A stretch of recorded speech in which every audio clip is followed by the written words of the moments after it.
ပေးစရာတစ်ခုရှိလို့ပါအဲ့ဒါကတော့ဒီ accounting မှာပဲဖြစ်ဖြစ်သင်္ချာရဲ့သဘောပဲဖြစ်ဖြစ်ပစ္စည်းတွေဝယ်ရရောင်းတဲ့အခါမှာပဲဖြစ်ဖြစ်ကျဲတို့တွက်လို့ရတယ်အဲ့ဒါကတော့ကျဲတို့စာအုပ်တစ်အုပ်ရဲ့တန်ဖိုးက9000ဆိုလို့ရှိရင်စာအုပ်10အုပ်ဆိုရင်9000ဖြစ်သွားတဲ့ပုံစံပဲကျဲတို့ဒီကုမ္ပဏီတွေမှာဆိုလို့ရှိရင် share ရဲ့တန်ဖိုးပေးထားပြီးတော့မှဘယ်နှဆောင်လဲတွေပြန်မေးတတ်တယ်အဲ့ဒါဆိုရင်ဒီ equation လေးကိုသိရပါမယ် share ဆောင်ရည်အမြောက်တစ်ဆောင်တန်ဖိုးတစ်ဆောင်တန်ဖိုး equal to share ရဲ့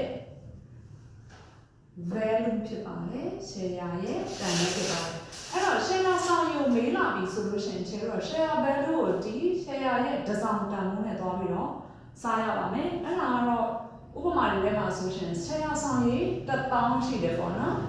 အဲ့မှာ share ရဲ့တစ်ဆောင်တန်ဖိုးဒီတစ်ချက်ဆိုငွေရတယ်တစ်ချက်ဖြစ်သွားမယ်ဆိုတာသိရမယ် share တစ်ဆောင်ကနှစ်ချက်ဖြစ်သွားပြီဆိုတန်ဖိုးဒီ2000ဖြစ်သွားလိမ့်မယ်အကယ်၍